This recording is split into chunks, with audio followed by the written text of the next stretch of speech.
The readings will now be given by Florence from Georgia. I will read from the Bible, Genesis.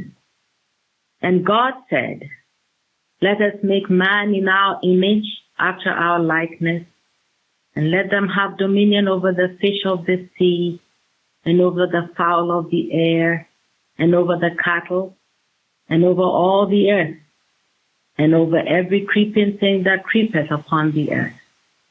And God saw everything that he had made, and behold, it was very good. And the evening and the morning were the sixth day.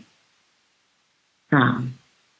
I will praise thee, for I am fearfully and wonderfully made. Marvelous are thy works, and that my soul knoweth right well. My substance was not hid from thee when I was made in secret, and curiously wrought in the lowest part of the earth. How precious also are thy thoughts unto me, O God! How great is the sum of them! Act. For in him we live and move and have our being. Exodus. So Moses brought Israel from the Red Sea, and they went out into the wilderness of Shur. And they went 3 days in the wilderness and found no water. And when they came to Marah, they could not drink of the waters of Marah, for they were bitter. And the people murmured against Moses, saying, "What shall we drink?" And he cried unto the Lord, and the Lord showed him a tree, which when he had cast into the waters were made sweet. Matthew. And behold, they brought to him a man sick of the palsy, lying on a bed. And Jesus, seeing their faith, said unto the sick of the palsy, "Son, be of good cheer, thy sins be forgiven thee."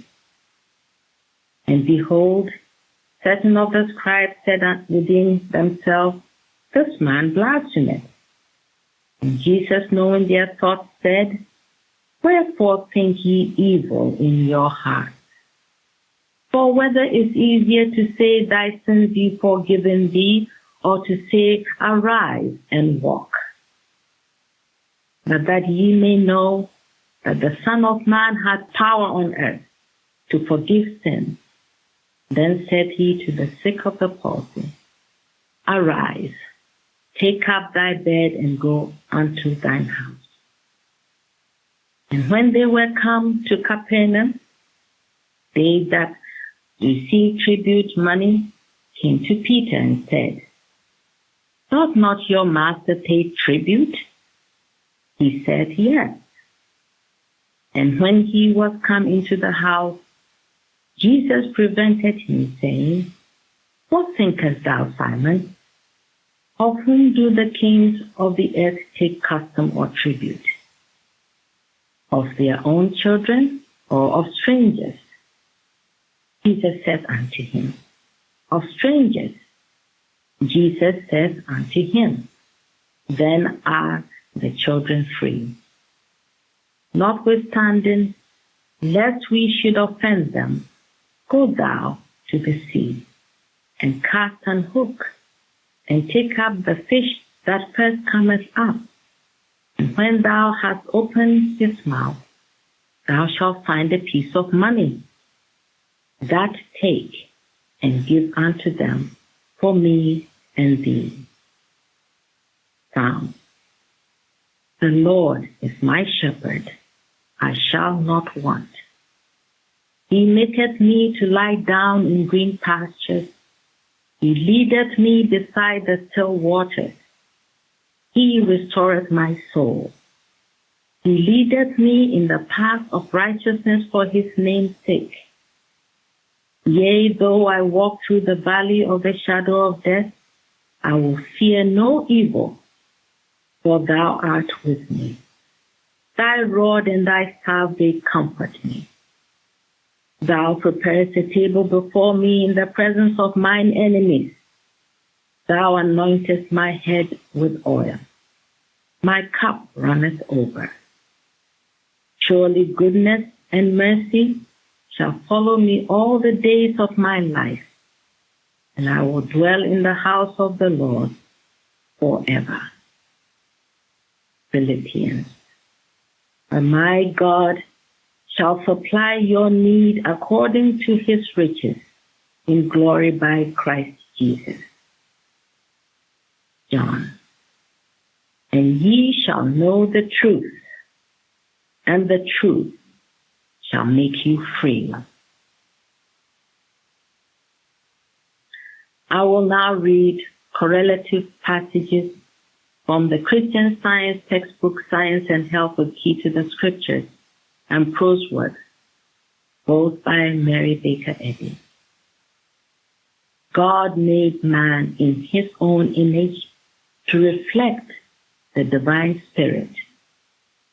Science reveals the glorious possibilities of immortal man, forever unlimited by the mortal senses. The Christ element in the Messiah made him the way shower, truth, and life. You embrace your body in your thought, and you should delineate upon it thoughts of health, not of sickness. You should banish all thoughts of disease and sin, and of other beliefs included in matter. Man, being immortal, has a perfect, indestructible life. It is the mortal belief which makes the body discordant and diseased in proportion as ignorance, fear, or human will governs mortal. Question: what is the scientific statement of being? Answer: there is no life, truth, intelligence, nor substance in matter. All is infinite mind and its infinite manifestation, for God is all in all. Spirit is immortal truth. Matter is mortal error. Spirit is the real and eternal. Matter is the unreal and temporal. Spirit is God, and man is his image and likeness. Therefore, man is not material. He is spiritual. The universe, including man, is not a result of atomic action, material force, or energy. It is not organized thus.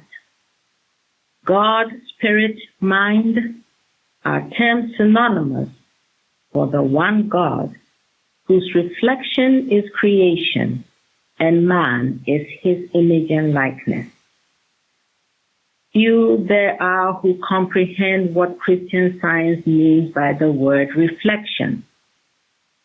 God is seen only in that which reflects good, life, truth, love, yea, which manifests all his attributes and power, even as the human likeness thrown upon the mirror repeats precisely the looks and actions of the object in front of it. All must be mind and mind's ideas. Since according to natural science, God's spirit could not change its species and evolve matter.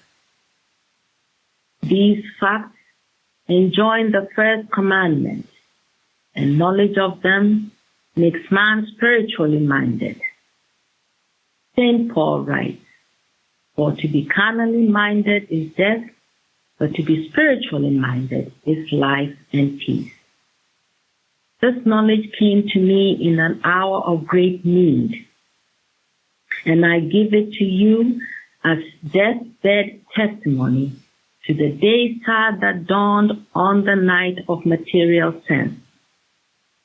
This knowledge is practical, for it wrought my immediate recovery from an injury caused by an accident and pronounced fatal by the physicians. On the third day thereafter, I called for my Bible and opened it at Matthew 9:2. As I read, the healing truth dawned upon my sense, and the result was that I rose, dressed myself, and ever after was in better health than I had before enjoyed. That short experience included a glimpse of the great fact that I have since tried to make plain to others, namely, life in and of spirit, this life being the sole reality of existence. I learned that mortal thought evolves a subjective state which it names matter, thereby shutting out the true sense of spirit. Per contra, mind and man are immortal, and knowledge gained from mortal sense is illusion, error, the opposite of truth. Therefore, it cannot be true. And knowledge of both good and evil, when good is God and God is all, is impossible. Speaking of the origin of evil, the Master said, when he speaketh a lie, he speaketh of his own, for he is a liar and the father of it. God warned man not to believe the talking serpent, or rather the allegory describing it. The Nazarene prophet declared that his followers should handle serpents, that is, put down all subtle falsities or illusions, and thus destroy any supposed effect arising from false claims exercising their supposed power on the mind and body of man against his holiness and health. That there is but one God or life, one cause and one effect, is the multum in parvo of Christian science. And to my understanding, it is the heart of Christianity, the religion that Jesus taught and demonstrated. In divine science, it is found that matter is a phase of error, and that neither one really exists, since God is truth and all in all. Divine love is my shepherd, I shall not want. Love maketh me to lie down in green pastures. Love leadeth me beside the still waters. Love restoreth my soul, spiritual sense. Love leadeth me in the path of righteousness for his name's sake. Yea, though I walk through the valley of the shadow of death, I will fear no evil, for love is with me. Love's rod and love's staff, they comfort me. Love prepares a table before me in the presence of mine enemies. Love anointed my head with oil. My cup runneth over. Surely goodness and mercy shall follow me all the days of my life, and I will dwell in the house, the consciousness of love, forever. The right way brings the right way, even the way of truth and love, where all our debts are paid, mankind blessed, and God glorified. Divine love always has met and always will meet every human need. It is not well to imagine that Jesus demonstrated the divine power to heal only for a select number or for a limited period of time, since to all mankind and in every hour, divine love supplies all good. Truth brings the elements of liberty. On its banner is the soul-inspired motto, slavery is abolished. The power of God brings deliverance to the captive. No power can withstand divine love.